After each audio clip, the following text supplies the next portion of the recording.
Who's into skipping? Right, was that really me?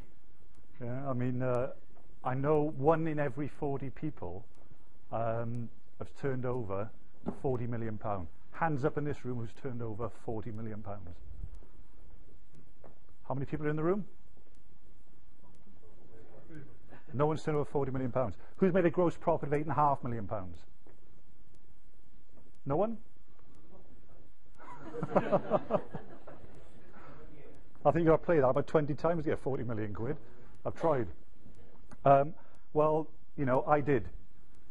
Now, I need some business help and advice, and I want to cast the scenario in your heads that I'm 19, it's August 1990, start of a recession, I'm £6,000 in mortgage arrears, I'm £4,000 in loan debt, not a penny to my name, and I want to set up a business.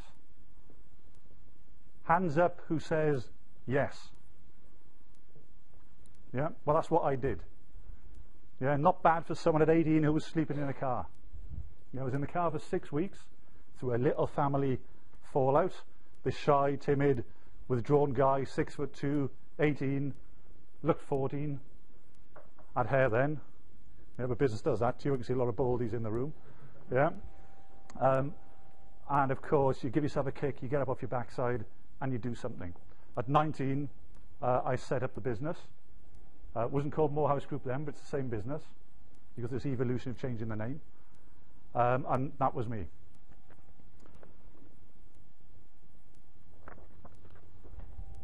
It's my first time public speaking. I was going to take a Richard Branson approach and sit down and say, I'm crap at this, ask me questions. Yeah, but I thought I better not do that because there might only be 2 questions and I'd be very short. Look, I'm nothing special, and anyone in this room can build a company to be a multi-million-pound turnover. Anybody. Yeah, it's all in the mind. Yeah, people restrict themselves and they start a business with the enthusiasm to build something special and the desire and the ambition to do it. And very quickly they regress. They go back to being restricting themselves, holding on to purse strings, can't do it because they may have a baby on the way or new mortgage, that sort of things. And it's quite frustrating for me when I consult with businesses on their mentality and their approach to growing their companies. I noticed today there's a lot of sort of one-man, one-woman bands in the room, and some people have been going past 5 years, 3 years, 10 years, etc. And how you get out of that stigma, that mentality to grow your company much further. And normally, like I said, there's 1 in every 40 people that have built multi-million-pound turnover businesses. Yeah, in this room, I thought there might have been 1, but there's not. Yeah. The reason I'm here is because I love embarking my 21 years of experience and knowledge to other business owners. Of course, I've written a book. There's been a plug there already. Yeah, but I'm plugging it every 2 minutes. Yeah.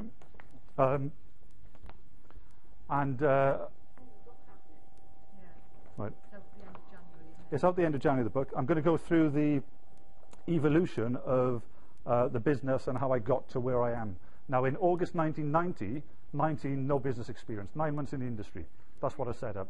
In 1995, long story short, I was what we call wholesaling in the industry. You'll know what wholesaling is.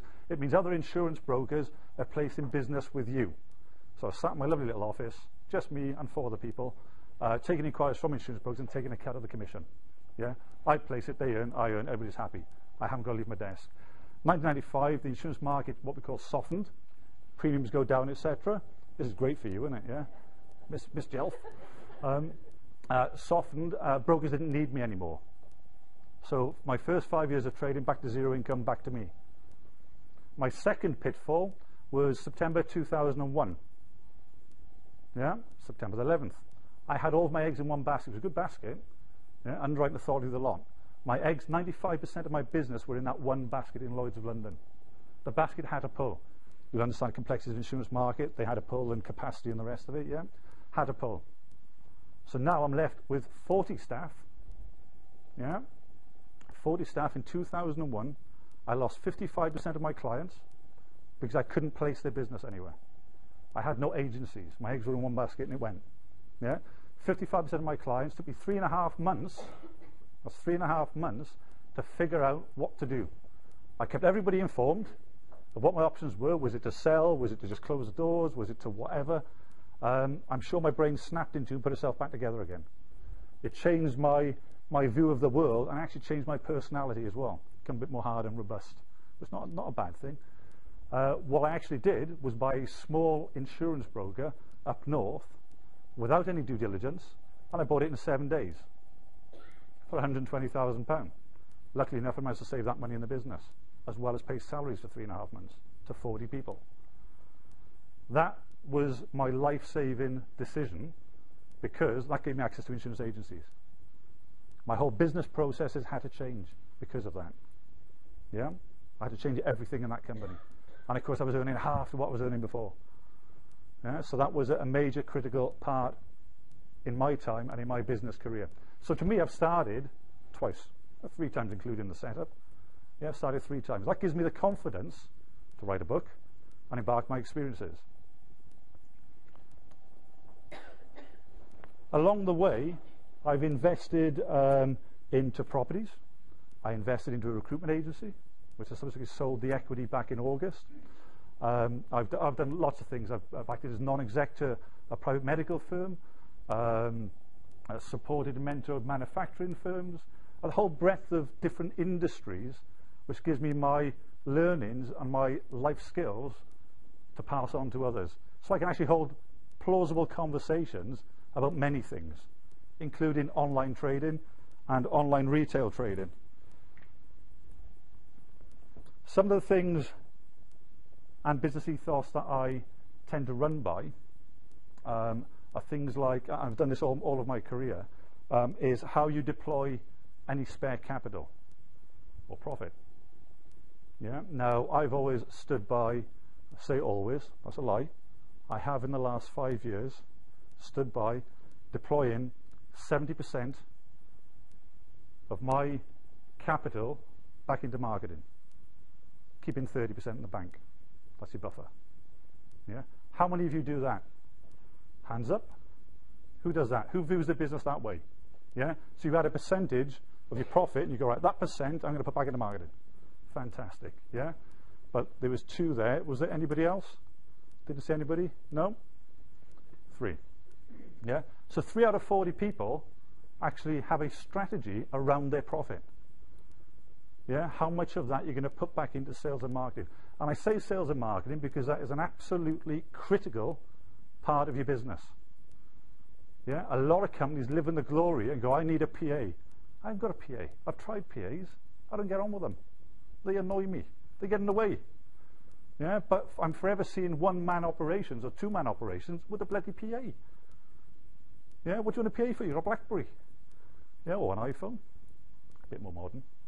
Yeah, so things like sales and marketing is the heart and the blood of the business. So when you deploy in the capital, you put it into sales and marketing. You don't put it into administration staff, and you certainly don't put it into a PA. Yeah. My view has always been, and business principle has always been, get the sales in the door first, and then if you need the backup, get the backup. But at least get the sales in. Yeah. Too many companies do it the other way around. They get the backup, and then wonder where the sales are. And then they have to lay off the backup and they're out of business because they've spent the money. Yeah. The next thing I did was mass market. Now, we're not a corporate insurance broker in my core business. Yeah, we don't go for the Marks and Spencers of this world. We commoditize insurance and we sell it in high volumes over the internet and via a call center. The call center makes 30,000 outbound calls a week. The online traffic we get is 36,000 unique visitors a month. Doesn't sound an awful lot, but it's the business insurance world, and that puts us at number 3. Which is bizarre, because when you think of car insurance, 1.5 million visits a month is the norm. Business insurance, 36,000, puts you at number 3. Fantastic. And I can talk about it, you know. So mass market products, commoditization, high volume, lower margin. And when you're doing that, you have to watch your technology. Yeah, because your technology is going to enable you to deliver the mass market product because of the margins. You can't afford to have lots of manual processes around lower margin products. The other thing that interested me in a call center environment was the fact that I don't like being reliant on any one person. Because when they come in and ask for a pay rise, and you go, I better give them something because, you know, they own these clients. Jill, yeah, you'll notice this in that world, and it's in lots of worlds as well. Yeah, where you've got an IT person that's got all that knowledge, and they ask for a pay rise and this sort of thing. I hate being beholden to anybody. So what I do is always made it my business to understand. If there's something I don't know, I find out about it. So I've got the knowledge. So any person in that business could leave, or we have to lay off, or whatever. Yeah, and I could certainly step in temporarily. And that doesn't matter. It's from IT infrastructure, from online trading, from sales and marketing. I'll even lick the envelopes if we still do direct mail. I'm not quite sure. You know, so it's important that you gain the knowledge for every aspect of your business. You cannot empower anybody in your business in its entirety because it's dangerous, it's risky. Yeah, you can empower people with controls. That's another principle of mine. So empowerment, in my view, is a complete myth. You should never empower someone fully. Let them think they're empowered fully, but they're not. You have to have that control mechanism around them. Because when they're empowered fully, they think, I'm empowered, and they make silly decisions. And it can damage or destroy your business. And that's happened to me a couple of times over 21 years. They feel full empowerment, and they go and change things in the call center, and before you know it, we're writing a third less income. And when you stick your nose and have a look, why? It's because they decided to change a process or move people around that they shouldn't have moved, and things have gone a bit peak-tong because they were empowered. Yeah, so you have to have controls around it. Controls can be as simple as a little audit process, the usual thing that when someone's on holiday for a fortnight, you go and have a chat with the staff in that area or that department, etc., and they're the controls. As I grew the business from a one-man operation to where it is today now with 150, 60 staff now, I found that I wasn't making the margins that I wanted to make or that I felt I deserved. So another thing I did, and a key element again, and a wise thing for any company to do, and that was take my turnover, I've been turnover X amount for so many years and sort of growing that turnover, took off 30%, because that's what I felt I deserved as a net profit, and then based my costs, not on the 70% balance, but on the 60% balance. Yeah? Having the 10% buffer. What that did was, in my case, strip out £600,000 worth of cost. That's bottom line. How many sales did I have to make £600,000 of the net profit? Yeah, actually bloody load. You know, our average earning was £100 a sale. Yeah, so work the maths out. I'm not intelligent. Yeah. So I based how many of you have done that? Looked at your turnover, said I want to earn that much as a margin, and I'm going to structure this business based on the balance as a cost. Yeah, over here. Yeah. Right, brilliant. And yeah, and you've got, is it still 90 staff? Yesterday. Yeah. Brilliant. And how many staff you got? 90 more? Yeah. Yeah, doing a little bit of research. See, yeah. Fantastic. Yeah, but again, was that 2 people out of 40? Yeah. It's a big lesson I learned, honestly. 21 years, it's a big lesson I learned. I wasn't making the margins. I was making some profit, but nowhere near to what I am today. I was last year and the year before and the year before that. Yeah, because I had all the costs wrong. So by viewing it in that manner enabled me then to go via, you know, department, even down to, you know, £5 on stationery or whatever it is. If you don't need it, you cut it out. And you base your costs on 60% of your turnover. 10% buffer, I wanted 30%. Your businesses might say, I want 10 or 20% of the profit. Yeah, depending on your business type. So it does make you look at everything in your company, everything on your profit and loss statement, etc. If you do these sort of things in your little your manual inputs. I found the other day actually a double entry bookkeeping. You know, I actually called it really something sophisticated in accountancy terms, ins and outs. Yeah, and I had on there me for the week £100. Yeah, and that was from sort of 21 years ago. And it's quite interesting to look at it. About 10 entries. Marketing, £150. Yes, it's bizarre when you look back at these things, and then you look now and there's all these sort of software and accountants doing your numbers and stuff. But even when you're a one-man operation doing that simplistic double-entry bookkeeping, you can look at the costs and ask yourself, do I really need to spend that money? Yeah, what is it going to do for my business? Is it going to bring income in? Is it going to make me a profit? Because if it's not, don't spend it and get your margins. Once I carried out that exercise and I felt the business was in a great position of the costs were right, we were starting to earn the margins that we felt we deserved, I then decided to put some more money into the sales team. Again, not the back office, the sales team. Yeah, I was always getting the odd manager coming to me and saying, but if we're going to do this, we're going to need administration, we're going to need credit control, we're going to need this and that and the other. I politely said, go away, because I'm polite. I said, go away. I said, we'll worry about that when the sales are coming in the door. Yeah, if you end up with a small backlog, that's a great position to be in. Yeah, you can solve your backlogs, put a few more hours in, or eventually employ someone extra. But at least your sales are in the zone, your income is there. So don't live in the glory of business, because living in the glory of business is dangerous. I did it. I probably still do a little bit, you know, a bit egotistical sometimes, you know. We've all got a bit of ego in us, haven't we, yeah? Wouldn't be in business otherwise. But don't live in the glory of it. Going in the pub and saying, just for the sake, I employ somebody. Yeah, because it's at the cost of your business and the cost of your profit. You're better off working your guts out for several years before you can get in that position. Yeah, I'd rather rock up in a Bentley as a one-man band, yeah, than rock up in a Mini, but I employ 100 people and there's no profit. I'm making losses every year. Yeah.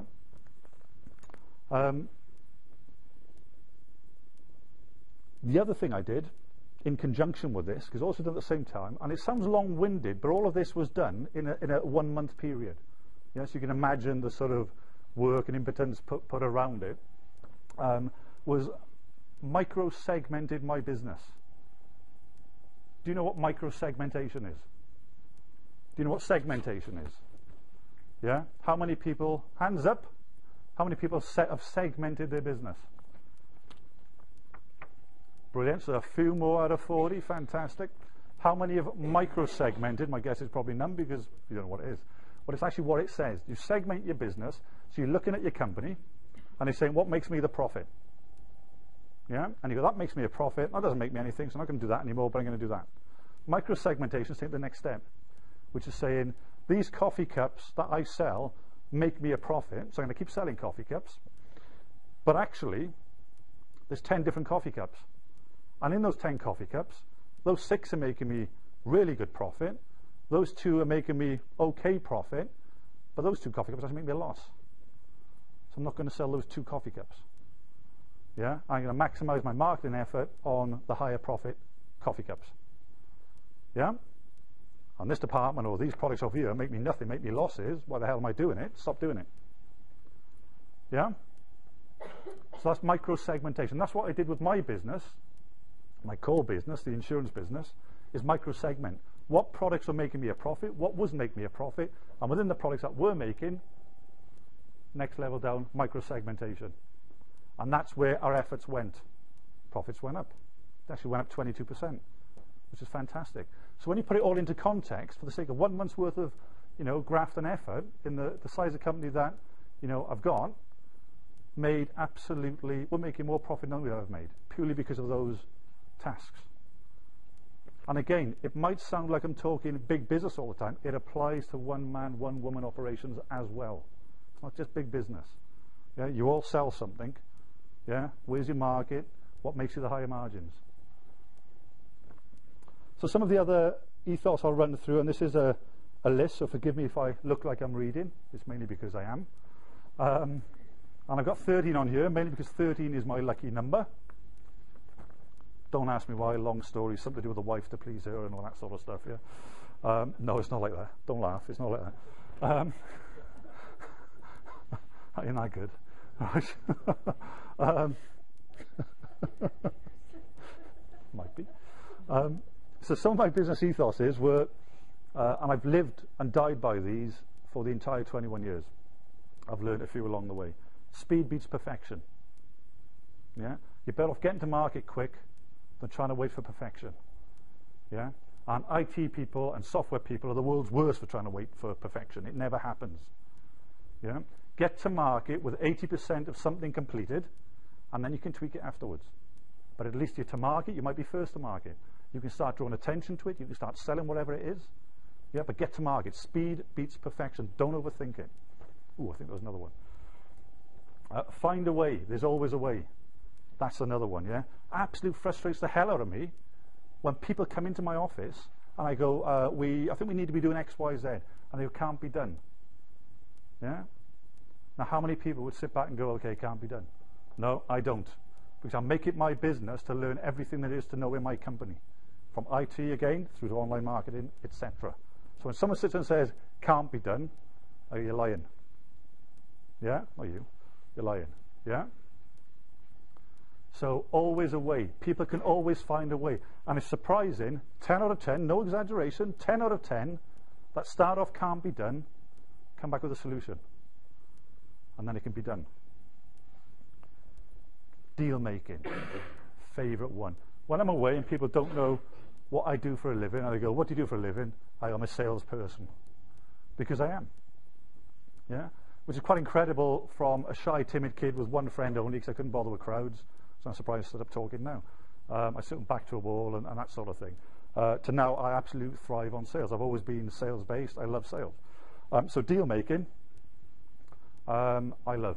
I've gone from selling a single product to now doing deals that sell thousands of products. Yeah? Now, the important thing about deal making is picking your target. Yeah? Now, in the insurance industry, the targets are full of idiots.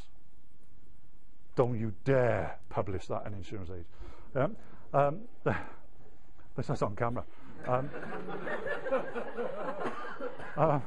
Jill said it. It's full of idiots. It's full of people that report to other people, that can't make decisions, etc. You've got to make sure you know the people from the top down. And then you select your targets. You find out what their appetite is for writing business or selling you a product or you buying a product, etc. You have to find out their appetite. Once you know their appetite, deal making becomes so much easier. I recently did a deal which will bring us in probably £1 million worth of gross profit, which transpires into about 600,000 net profit, and I did it in 2 months flat. Yeah, that normally would take 4 months. Just going. Peter, rugby tackler. Yeah. So it's picking your target, understanding their appetite, and striking in the right area to the right people, because it'll make your life a damn sight easier. Not wasting your time hawking something around and hoping someone will pick it up. Understand the people you're dealing with. That's another core principle. My role, your role in your businesses is to find the business issues and fix them. I do get criticised, you know, quite often. I think they stop now. I think they got fed up of saying, never give praise, always point out problems. I don't call them problems, I call them issues. But they say, always pointing out problems. Well, that's my job. That's what I do. Because when things are right, I understand they're right, but what's going wrong? Because I want to build a company that's perfect. I'll never build a company that's perfect, but build a bloody good one trying. Yeah?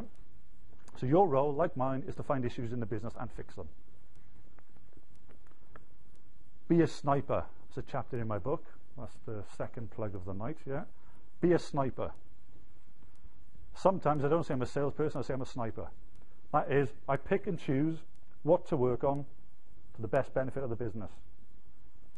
I can be in a room with 5 or 6 different people in the business, and they'll be debating for an hour over some issues, etc. And I'll walk into the room and I'll pick out the exact issue they've got, and sometimes just walk straight back out, and they're left absolute gobsmacked. Yeah, but then that's why I'm in business, and I suppose people who work for me are not in business, because I have the ability, luckily, to be able to do that. So be a sniper.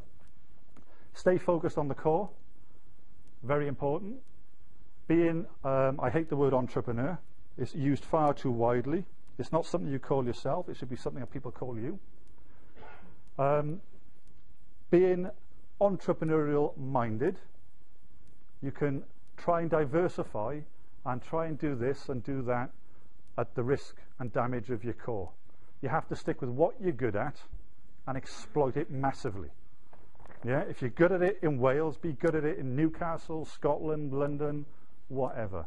If you crack the formula in one area, replicate it. It's another principle. Dominate distribution.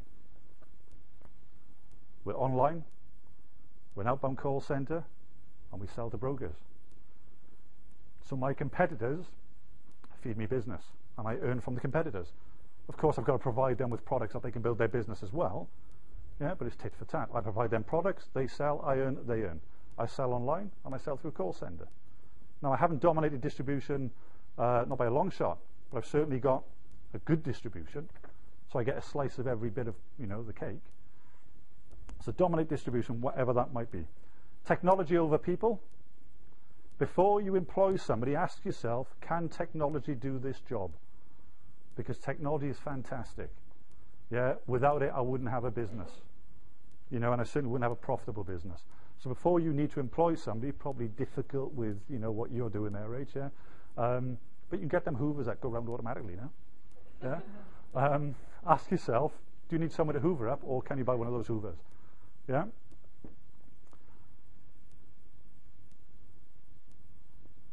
Never overanalyze or overthink a decision.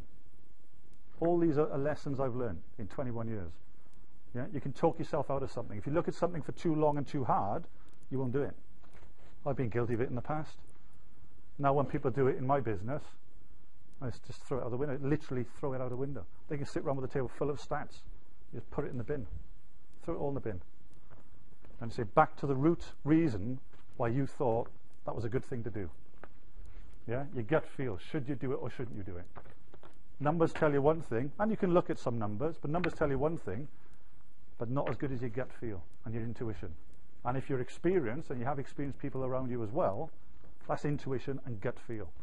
Yeah, so never overanalyze and never overthink things, because you just won't do it. Number 12, cut the crap out of your business.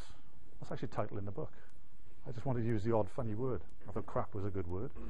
Cut the crap out of your business. Lots of wasted processes, lots of paper shuffling, yeah, for paper shuffling's sake. Your job is to spot that and cut it out. Cut it out of the process. You don't need it. Yeah? And focus again on sales. Number 13, because it's my lucky number, of course. The main thing is, people, and I do find this particularly in Wales, when I'm talking to businesses, are very insular, is the right word, but very insular. They see their business, and that's it. Yeah. And again, I find it in the insurance industry a lot. They see their business, and that's it. What I've always focused on is understanding your business and your market, understanding Wales and the Welsh market and the economy in Wales, understanding the UK market and the UK economy, and then worldwide. Yeah, because I tell you what, it broadens your thinking process. Yeah, and if you don't do that, you're going to miss something, and you're going to make decisions in your business that could be detrimental later down the line. Might be 6 months, might be 2 years. It could be a new regulation or something coming in. Yeah, it could be a health and safety issue that you're completely unaware of, and before you know it, someone's suing you. If you're unaware of it and you're unaware of what the whole economy is doing, you're going to struggle to make proper and fit decisions for your business. That's it from me. Any questions?